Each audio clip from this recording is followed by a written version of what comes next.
Tutaj możemy obrabować niejedną hurtownię napojów. Ale to nie jest bazar, a ja nie chcę wam sprzedać walizek. Tu będzie trzeba tylko dograć przebitkę, jak coś. Czy już założyłeś swoją czapeczkę, że mogę mówić? Tak? Super, super. Dotychczas na kanale realizowaliśmy głównie jazdy próbne, a w wolnym czasie lubiłem się przejść na spacer z psiakiem. Dzięki Hyundaiowi dzisiaj możemy połączyć te dwie aktywności i zapraszam Was na wspólny spacer z Santa Fe.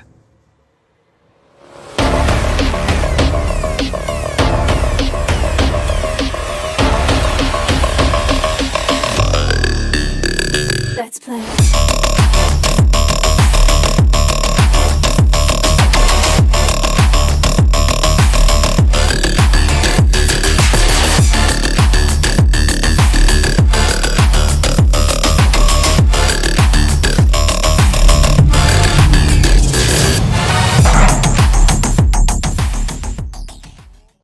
No dobra, spacer spacerem, ale to auto przede wszystkim wygląda, jakbyśmy mieli jechać na niezłą wyprawę. Przez las, przez pustynię, cokolwiek przed nami, po prostu wsiadamy, pakujemy się i jedziemy. Zwróćmy uwagę, że poprzednie Santa Fe wyglądało całkowicie inaczej. Nawiązywało do tego, co już dobrze znamy. Miejski SUV i tak naprawdę każdy z tych miejskich SUVów, kolokwialnie mówiąc, jak każdy inny. Oczywiście mniejsze bądź większe elementy charakterystyczne, natomiast nowa generacja Santa Fe idzie w całkowicie innym kierunku. Zdecydowanie bardziej bliży mu do takich aut terenowych. No przede wszystkim ta kanciata bryła jak stara, dobra terenówka. Płaskie powierzchnie wszędzie, gdzie tylko się da. Mało jakichś takich uwypukleń, czy też przetłoczeń, które mają nam właśnie dawać tą aerodynamikę, czy też iść w bardziej sportowy sposób. Nie, tutaj mamy mieć auto wyprawowe, terenowe. A mimo wszystko, jak spojrzymy sobie zwłaszcza od przodu, to pomimo tej bryły kanciatej, auto trochę, jak mieliśmy okazję oglądać, myślę, że kilkanaście lat temu w jakichś filmach sci-fi, jak auto po prostu z przyszłości. Dlaczego? No przede wszystkim ten przód z wieloma różnymi tutaj kształtami geometrycznymi, no i właśnie jeszcze to łączenie. Tutaj mamy lakier Cyber Sage, taka trochę kość słoniowa, ciemniejszy trochę odcień białego, do tego wszystkiego z czarnymi, kontrastowymi dodatkami, no i przede wszystkim z przodu to, co robi robotę, to ten grill, jak i te LEDy projekcyjne, które są w kształcie litery H. Bardzo fajne nawiązanie do nazwy marki po prostu Hyundai'a, które wyróżniają się tutaj. Natomiast jeżeli chodzi o tę wyprawowość, mieliśmy gdzieś nim jechać, wygląda nam terenowo, no to właśnie jak to wszystko wygląda i dlaczego? Przede wszystkim mamy dużo dodatków. Nadkola, listy boczne, no przedługie relingi wzdłuż całego dachu. Do tego wszystkiego, jeżeli chodzi o ten egzemplarz, mamy 20-calowe felgi, więc około 19 cm prześwitu, jak i napęd 4x4. Czyli te wyprawy faktycznie nie powinny nam być straszne. Oczywiście nie jest to auto hardkorowe, gdzie będziemy jeździć po nie wiadomo jakich terenach, natomiast do tych naszych wyjazdów ze znajomymi, z rodziną jak najbardziej to wystarcza. A wystarcza to jeszcze przede wszystkim przestrzeni, bo ten egzemplarz jest 7-osobowy. Duża ekipa, duża rodzina, ładujemy się, pakujemy walizki i możemy jechać przed siebie. Maska w górze, ale jeszcze warto dopowiedzieć, tutaj z przodu w zderzaku mamy takie klapki, gdzie jak jedziemy, one uchylają się nam do wewnątrz i zwiększają przepływ powietrza, co jest fajnym dodatkiem. Natomiast jeżeli chodzi o to, co mamy pod maską, bo mamy tutaj tak naprawdę dwie najbardziej popularne wersje, mamy zwykłą hybrydę, jak i plug-in. Tutaj mamy zwykłą hybrydę z silnikiem benzynowym 1,6 litra, no i oczywiście z tym wspomaganiem elektrycznym łącznie daje nam to 215 koni mechanicznych, natomiast to wsparcie elektryczne przede wszystkim zwiększa nam fajnie moment obrotowy 360 Nm, co robi naprawdę robotę jak na tą ilość koni względem masy, bo masa tutaj mamy prawie 2 tony, jeszcze tego nie przekroczyliśmy, w wersji plug-in już tutaj mamy powyżej tych 2 ton ze względu też na dużą baterię. Jeżeli chodzi o przyspieszenie 9,6 do setki, natomiast generalnie producent tutaj jest skromny, jest mnóstwo wideo na YouTubie, gdzie tak naprawdę ten rekord udaje się zdecydowanie pobić, nawet prawie sekundę urwać, więc naprawdę tutaj jest jeszcze przestrzeń, jeżeli chodzi o to przyspieszenie. 180 km/h prędkość maksymalna, nie jakaś wysoka, ale raczej tego typu autem aż tak szybko jeździć nie będziemy. to co najważniejsze, to miało być auto wielofunkcyjne. Mieliśmy jechać wyprawę, 7 osób może tutaj być na pokładzie, no to chcielibyśmy też daleko sobie pewnie gdzieś pojechać. I przy tej wersji hybrydy mamy tą możliwość, bo bak paliwa wynosi aż 67 litrów, gdzie w pluginie jest to 47, więc duża różnica. Oczywiście inaczej to się przekłada na jeżdżenie na co dzień, jeżeli chodzi o jazdę miejską, ale ten duży bak, którym będziemy mogli pojechać trochę dalej, no bo przy tego typu aucie no musimy liczyć gdzieś w okolicach 10 litrów, zwłaszcza na tej autostradzie. Co prawda my dzisiaj po tych kilkudziesięciu kilometrach, które pokonaliśmy, mieliśmy spalanie 7,9, natomiast nie wjeżdżaliśmy na autostrady. No i tak naprawdę, jeżeli chodzi o przód, to wszystko, bo tak jak wspomniałem, mamy tu jeszcze ten napęd 4x4.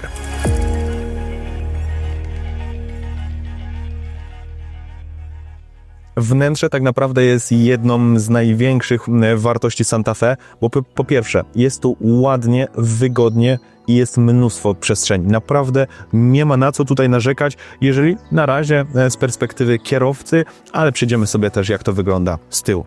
Przede wszystkim przede mną kierownica już bez znaczka Hyundai'a, też od jakiegoś czasu już mamy te charakterystyczne 4 kropeczki.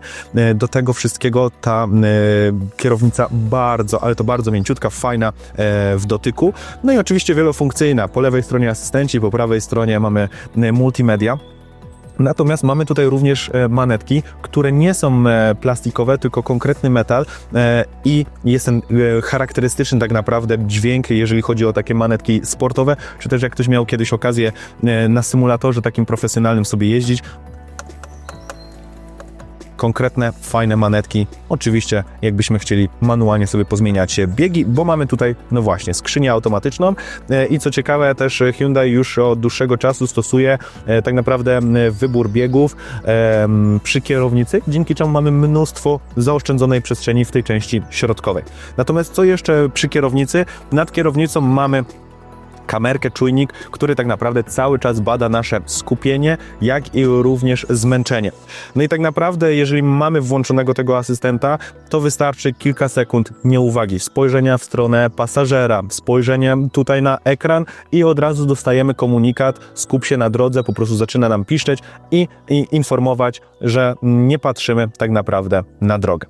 A jeżeli chodzi, no właśnie, o tą perspektywę kierowcy jeszcze, to ten ekran bardzo duży i do tego zakrzywiony powoduje, że jest to po prostu bardzo wygodne. Tutaj mamy wszelkie informacje, no już nie mamy tradycyjnych zegarów, tylko tak jak właśnie mówiłem, to jest jeden długi ekran, który jest oczywiście dzielony na 2 części.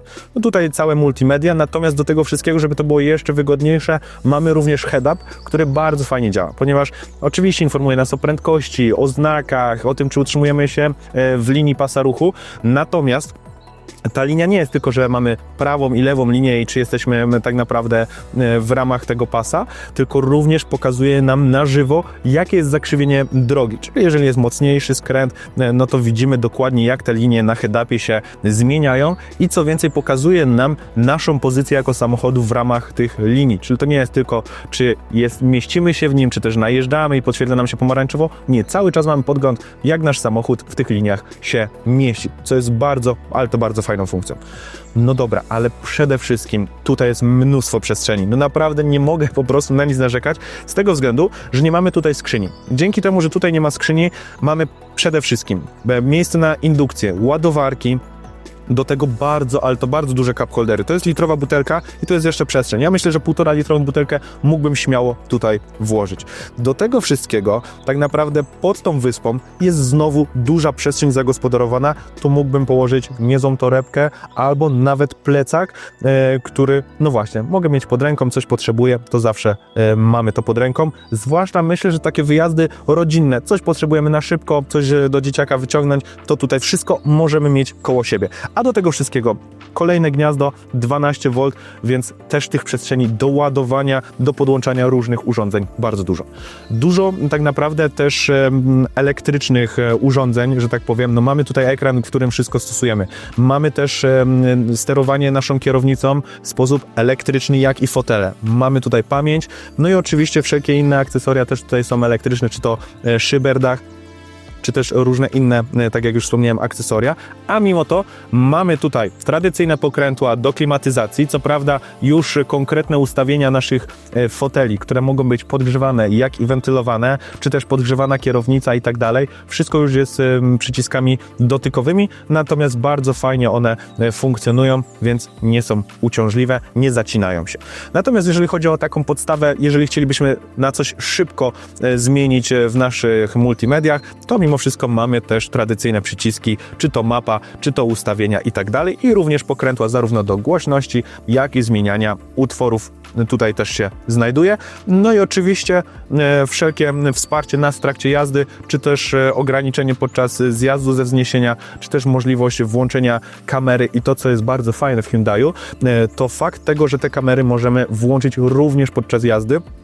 A mamy tutaj kamerę, która nam pokazuje, nawet jeżeli jedziemy do przodu, jak nasz pojazd wygląda, co jest dookoła niego, to jeszcze kamera 360, więc w ogóle manewrowanie na jakichś tutaj przestrzeniach, czy to pod domem, czy to pod sklepem, czy też wyjeżdżanie z jakichś trudnych miejsc, jest to wszystko bardzo wygodne i przyjemne, i też te kamery możemy zmieniać. Mogę włączyć przednią, jak i tylną i tak dalej, 360, możemy tutaj sobie to wszystko przesuwać.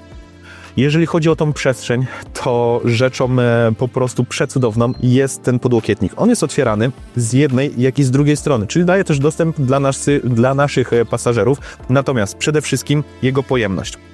On jest bardzo głęboki. Tutaj znajduje się jeszcze taka wkładka, w którą możemy włożyć kilka rzeczy, natomiast możemy ją wyłożyć, przez co ten pojemnik jest jeszcze głębszy tak naprawdę do samego dołu.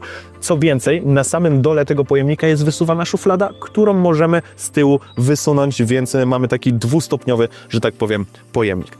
Do tego wszystkiego spójrzmy sobie na pasażera i jego wyposażenie. Tutaj mamy półkę na telefon, portfel, cokolwiek, mniejsze rzeczy można tutaj położyć. Mamy jakieś dokumenty, mamy dodatkową płaską przestrzeń, która jest zamykana, żeby nie było na widoku. Do tego wszystkiego oczywiście tradycyjny schowek. No tutaj lekki bałaganik, ale też przestrzeń dosyć spora. Więc tak jak widzicie, mnóstwo przestrzeni. Po środku schowki, a do tego wszystkiego no jeszcze duże przestrzenie boczne. Jeżeli chodzi o wygodę, tak jak Wam mówiłem, bardzo mięciutka, wygodna kierownica. Natomiast tu wszędzie, nawet jeżeli pod tym jest plastik, to wszędzie mamy materiały obszyte, przez co to wszystko jest miękciejsze. Tu mamy takie drewienko, oczywiście są też przestrzenie trochę bardziej plastikowe, natomiast fotele są skórzane, więc w ogóle jest duża wygoda, i również jeżeli chodzi o kierowcę czy też pasażera, podłokietniki też są tutaj pokryte skórą na dole, jak i u góry, więc to wszystko jest miękkie. No i tak jak mówię, tu trochę drewienka, tutaj trochę plastiku takiego chromowanego, więc naprawdę wizualnie dobrze się to prezentuje. No i teraz, jeżeli chodzi jeszcze o tą wygodę, nie tylko pod względem miękkości, ale też jazdy, mamy tutaj szyby, które są akustyczne. Dzięki temu tak naprawdę jest tu dużo ciszej niż w tradycyjnym, zwykłym aucie. No i teraz, przede wszystkim duży plus pod tym względem, że jest to gabarytowe, duże, długie auto, więc po prostu jest to pewnego rodzaju wyciszenie tego wiatru i tych wszystkich dźwięków z zewnątrz. Natomiast do tego wszystkiego mamy tutaj głośniki Bose'a, które są oczywiście takim bardziej już głośnikami premium. No i teraz to wyciszenie plus dobrej jakości głośniki powodują, że mamy naprawdę tutaj aurę taką koncertową. Przyjemnie można tutaj słuchać muzyki i cieszyć się po prostu wspólnym wyjazdem, wspólną wyprawą. No a oczywiście, żeby to było jeszcze cudowniejsze, no to mamy szyberdach przedni, który jest otwierany, oraz mamy jeszcze dach panoramiczny pomiędzy drugim, jak i trzecim rzędem naszych foteli, który już jest nieotwierany, no ale oczywiście odsłaniany, przez co możemy też sobie patrzeć na zewnątrz. Siedzę sam za sobą, na razie w wersji 5-osobowej. Normalne ułożenie tylnej kanapy i mam dużo przestrzeni. Mam tutaj jeszcze ten luz w kolanach, mogę sobie włożyć również stopy pod fotel, nie ma tutaj żadnej blokady. Tył jest plastikowy. I oczywiście, tak jak zawsze to wskazywałem, no jest to na minus z tego względu, że jakbym tymi kolanami wbijał się w te plastiki, to jest bardzo niewygodne. Ale z drugiej strony, tu nie mam po prostu tego zjawiska, bo mam tu na tyle przestrzeni, że ten plastik nie jest dla mnie żadnym punktem styku, więc na razie się nim nie przejmuję. Pewnie, gdybyśmy otworzyli tylne fotele, fajnie byłoby się trochę przesunąć do przodu, żeby z tyłu osoby miały trochę więcej miejsca, no i wtedy ten plastik zaczyna nam przeszkadzać. Ale dobra, to co przede wszystkim Hyundai chyba postawił sobie za cel, to zrobić tu jak najwięcej przestrzeni, zarówno z przodu, jak i z tyłu. Po środku nie ma klimatyzacji, nie ma gniazda. O co tutaj chodzi? Ponieważ nawiewy mamy tak naprawdę w słupkach, i właśnie, nie mamy tutaj drugiej strefy, tylko ta strefa kolejna znajduje się w bagażniku w tym momencie, ale tak naprawdę przy tym trzecim rzędzie foteli tutaj nie mamy możliwości sterowania sobie temperaturą, mamy tylko i wyłącznie nawiewy. No dobra, a gdzie są gniazda, jakbym chciał coś podłączyć? No i to jest już fajne wykorzystanie tego oparcia i tego plastiku, ponieważ gniazda znajdują się właśnie w tych oparciach, przez co mam łatwy dostęp do tego, jak podłączam swoje urządzenie i też ten kabel jest bliżej tak naprawdę miejsca, gdzie ja używam czegokolwiek, niż tutaj, gdybym miał na dole. No ale idziemy dalej. To nie wszystko. Ta przestrzeń po coś została tu zagospodarowana. I to jest właśnie ta szuflada, o której wam mówiłem. Wysuwamy sobie szufladę i tutaj naprawdę ogrom przestrzeni. Jeszcze fajnie wyłożony ten pojemnik jakimś takim materiałem miękciejszym, więc bardzo, bardzo przyjemne. Bardzo długi i głęboki pojemnik. Dużo się tutaj zmieści. No oczywiście mamy gazytowniki, też ciekawe rozwiązanie. Nie mamy w ogóle gumki, tylko mamy plastik, który się odchyla na właśnie sznurkach czy gumach, które znajdują się też wewnątrz fotela. Jeżeli chodzi o dalszą przestrzeń. Po 2 wieszaki tak naprawdę na każdy fotel. Po 2 cup holdery dla każdego kierowcy i jesteśmy naprawdę rozpieszczani. Jakbyśmy mieli w ogóle tutaj sobie urządzić niezły obiadek, kawa, wodę mogę tutaj włożyć, a przecież jeszcze mam przestrzeń boczną, więc naprawdę dużo tych przestrzeni. No i jeszcze podłokietnik, w którym kolejne cup holdery. No tutaj naprawdę możecie pić co niemiara, jeżeli chodzi siedząc z tyłu. Dodatkowo mamy też siatkę, mamy również podgrzewane skrajne fotele, co jest kolejnym udogodnieniem dla pasażerów. Ale to, co jest największym udogodnieniem, to tak naprawdę możliwość pochylenia tych foteli, bo ja z tyłu mogę je na leżąco i tak naprawdę mogę iść po prostu sobie spanko i niczym się nie przejmować. Oczywiście w tym momencie nie mamy osoby jako 6. czy 7, natomiast jeżeli jedziemy w 5, przeogromna wygoda z tyłu. Tu będzie trzeba tylko dograć przebitkę jak se śpię.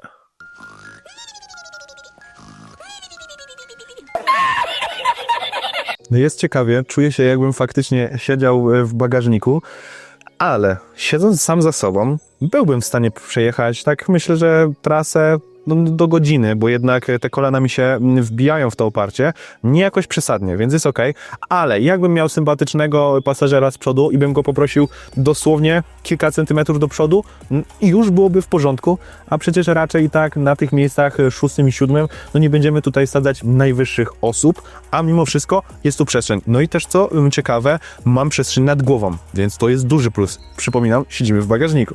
No i dobra, jeżeli chodzi o takiego pasażera, który już przegrał wciągnięcie zapałek i skończył na 6., 7 fotelu, jak mu się tu siedzi? Przede wszystkim kolejne cup holdery, po prostu, nie wiem, mamy tutaj chyba z 15 cup holderów, no tutaj możemy obrabować niejedną hurtownię napojów. 2 dla mnie, 2 dla drugiego pasażera. Nawiew, kolejna strefa, tak jak mówiłem. No i tutaj, co prawda nie po mojej stronie, ale po drugiej stronie już jest pokrętło z włączeniem nawiewu, sterowaniem jego mocą. No i to też, co wam wcześniej wspominałem, tu tak naprawdę znajdują się rzeczy, które znajdują się też w bagażniku. Czyli mamy te porty USB, ale mamy zwykłe gniazdko, jak w domu, 220V. Możemy cokolwiek sobie tutaj podłączyć. No tak jak mówię, no nie wiem, ja nawet toster mógłbym tu w tym momencie po prostu sobie podłączyć, zrobić kanapeczki z tyłu i serwować ekipie z przodu. Ciekawe rozwiązanie. Myślę, że pojemność bagażnikowa nie istnieje w tym momencie, ale w 7 przejedziemy. Przechodzimy do bagażnika, a w bagażniku naprawdę dużo się dzieje, dlatego myślę, że to będzie jedna z ciekawszych rzeczy. Przede wszystkim zwróćcie uwagę wysokość tej klapy. 1,96 m, ja mogę sobie na swobodnie pod nią stać. Myślę, że schowek pod deszczem jak najbardziej, natomiast przede wszystkim, jeżeli chodzi o funkcjonalność bagażnika. Niski próg, do tego wysoka klapa, bardzo łatwy dostęp do bagażnika.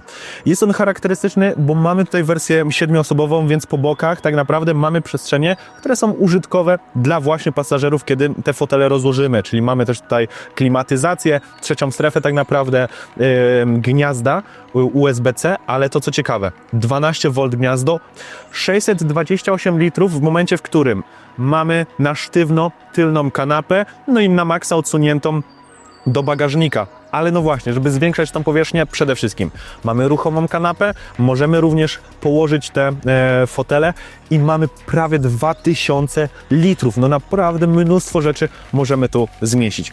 A tak naprawdę już w tej bazowej wersji kilka dużych walizek naprawdę tutaj zmieścimy. Zresztą postaramy się to również później zwizualizować. Jeden mankament, który widzę w tym bagażniku, to jest ta roleta, która jest dosyć nisko. Ona jest tak naprawdę niżej niż nasza tylna kanapa.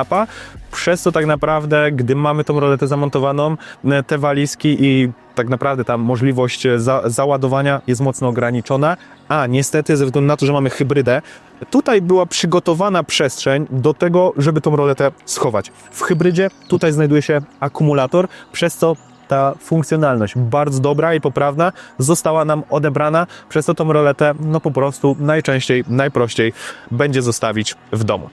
No i to tak naprawdę wszystko, jeżeli chodzi o bagażnik. Zaraz zobaczycie pod względem załadowania, a też pokażemy tą przestrzeń pod względem, gdy usiądziemy już jako 6. czy też 7. pasażer. Ja wiem, jak to wygląda, ale to nie jest bazar, a ja nie chcę wam sprzedać walizek. Robimy test, ile walizek zmieścimy do Santa Fe. Wersja podstawowa, 5 osób i nieodsunięta kanapa, czyli tam te 680 litrów. Mamy 10 walizek, 2 duże, 8 kabinówek, lecimy z tym.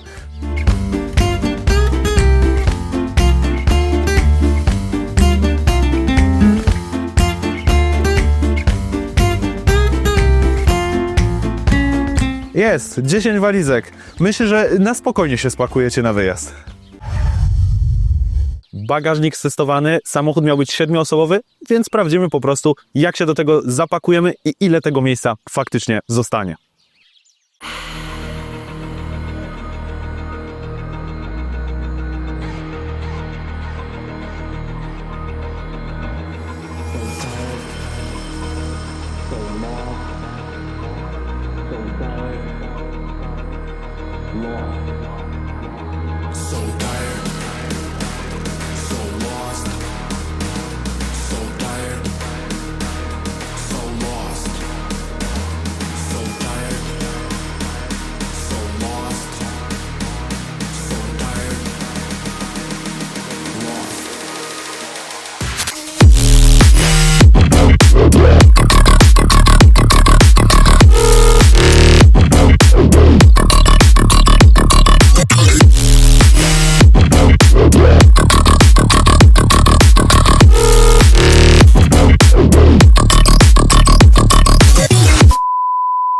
Ruszamy sobie w drogę i zaczniemy od wyjechania, bo zobaczcie, po pierwsze już mamy czujniki na zegarach, nam się pokazuje, gdzie mamy coś tak naprawdę w naszej okolicy.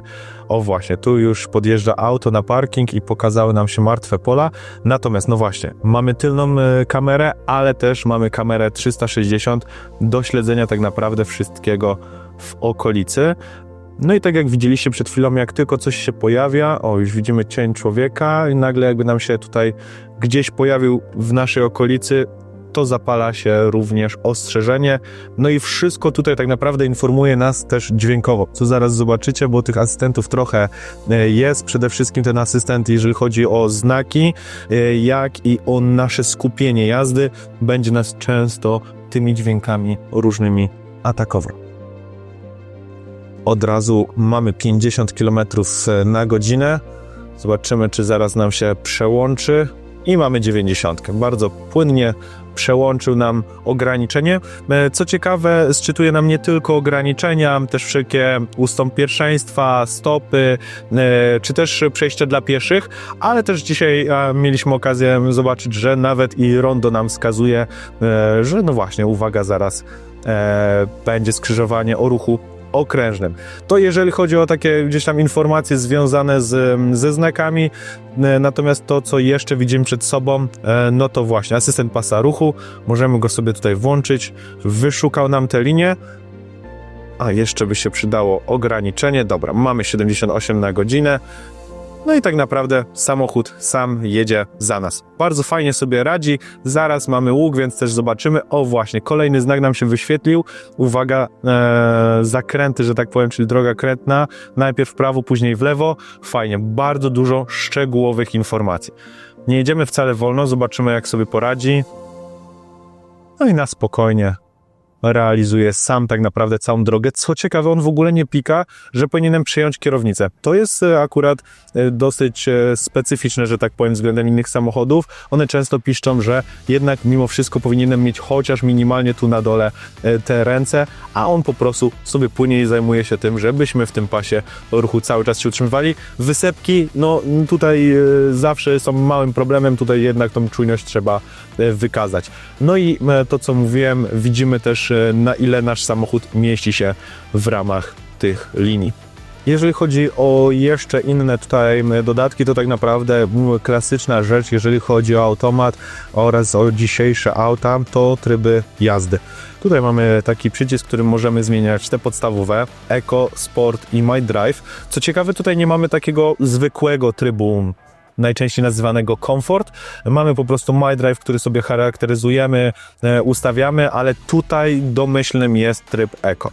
Ale możemy też ten przycisk wcisnąć. No i tutaj już zaczynają nam się pojawiać zaawansowane tryby, czyli śnieg, błoto, jak i piasek. No tutaj to już są te tryby związane z naszą, no z tym, że mamy tu 4x4 i że to auto ma sobie radzić. Jak słyszycie, ledwo przekraczam te 40 i cały czas to pika, natomiast spokojnie tych wszystkich asystentów można sobie dostosowywać i co fajne, to nie jest tylko włącz-wyłącz, ale właśnie też na jakim poziomie to ma działać. Czy ma nas informować i wyświetlać mimo wszystko, czy ma być właśnie jeszcze dodatkowo dźwięk, czy też całkowicie z niego rezygnujemy.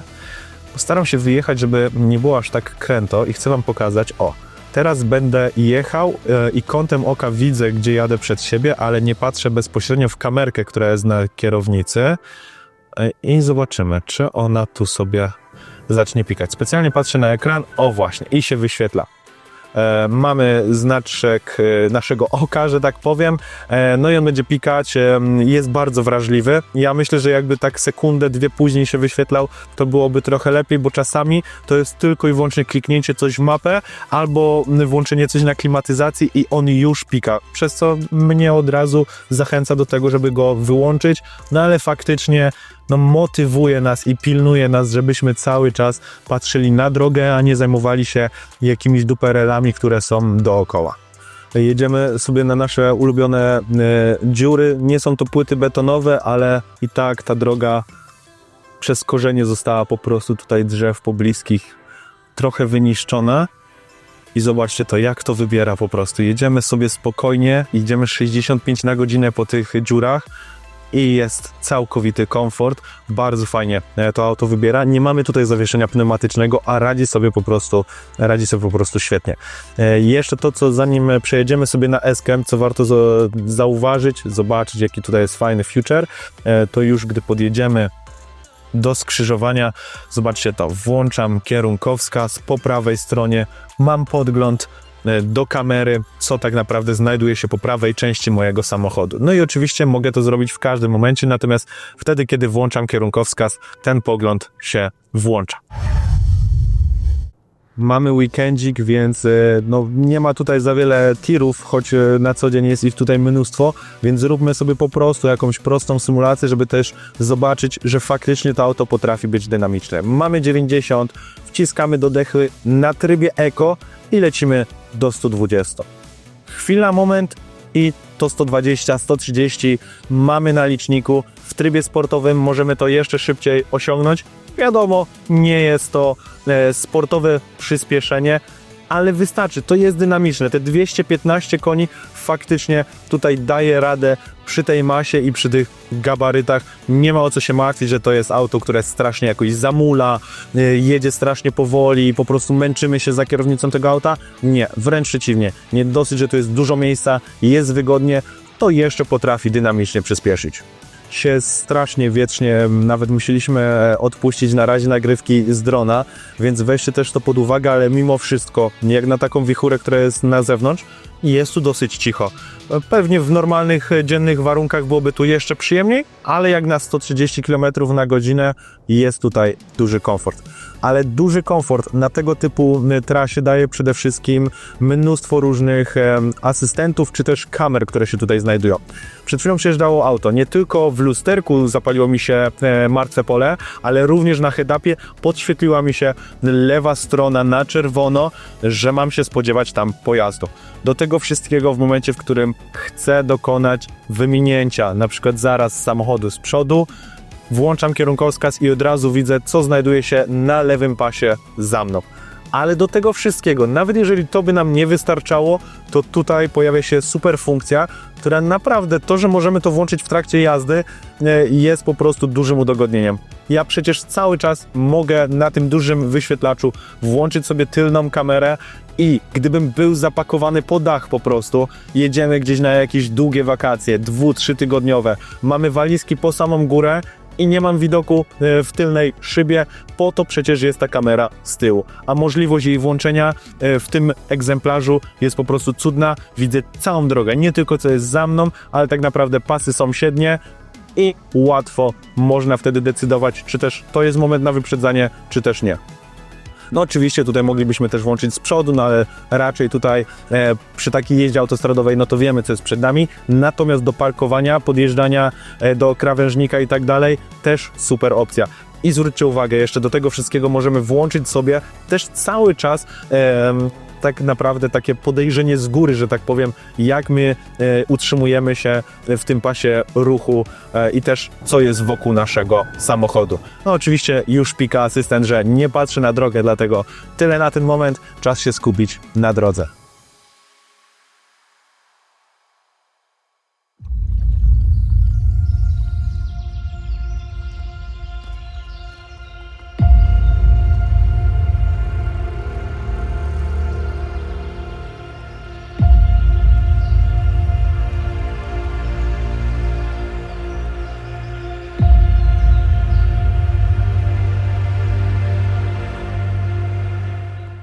Mam świadomość, że wypowiadam się o tym egzemplarzu w samych superlatywach. Natomiast ten model jest po prostu świetny. Ten design, ogromna przestrzeń przede wszystkim dla kierowcy, jak i również pasażerów, no i ta przestrzeń bagażowa. Do tego naprawdę wygodne auto, dobrze wykończone i bogate wyposażenie. Naprawdę Hyundai, jeżeli chodzi o rewolucję Santa Fe, mega się postarał.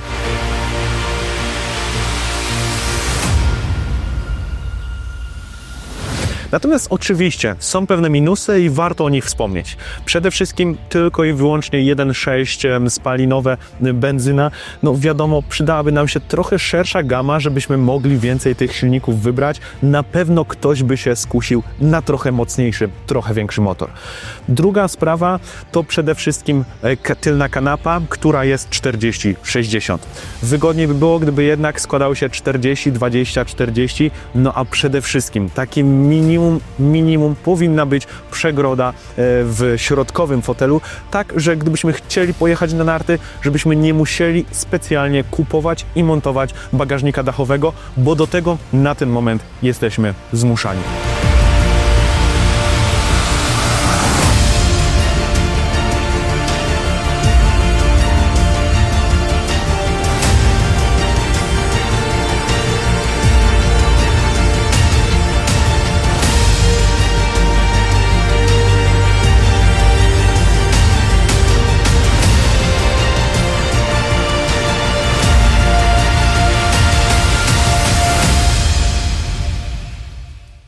Ale z drugiej strony mnóstwo różnych wyposażeń i tak naprawdę dodatków, że tak powiem, w tym bagażniku. Czy to te gniazdka i nawet te gniazdka, no właśnie, 220 V jak domowe gniazdko. No ale nie może być tak, że to wszystko jest nam oferowane i jest to również bardzo tani samochód. No nie jest. Cena wynosi 269 700. Jest to cena tego konkretnego egzemplarza w tej konkretnej specyfikacji. który użyczył nam salon Autoklub ze Swarzędza. To już jest cena po pewnych upustach. Natomiast to, co ciekawe, to Hyundai do wszystkich swoich modeli oferuje jeszcze zniżki dla pewnych grup zawodowych, tych głównie społecznych, różnych służb, czy też pracowników administracyjnych, ale nie tylko. Dla architektów, czy też również chociażby taksówkarzy. Tych grup zawodowych jest wiele, więc może sprawdźcie, może jeszcze dla Was cena będzie jeszcze atrakcyjniejsza. Wiem, że w gamie jest wiele tańszych modeli, natomiast to Santa Fe naprawdę prezentuje się, jakby było modelem segmentu premium. Dajcie znać, co Wy uważacie o tym modelu, jak Wam się podoba, czy skradł Wasze serca tak jak i moje, bo może ja zbyt bardzo przez różowe okulary patrzę na ten model, natomiast zwróćcie uwagę, ten design, ten widoczek, no to jest to połączenie, jeżeli mówimy o samochodzie, którym chcemy jeździć na wyjazdy.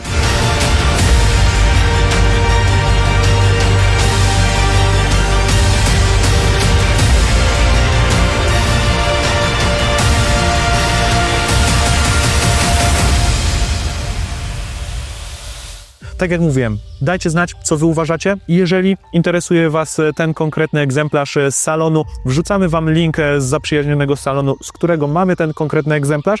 No i co? Widzimy się w kolejnym odcinku. No i w kolejnym odcinku już tym razem samochód z rynku wtórnego. Wracamy do samochodów używanych.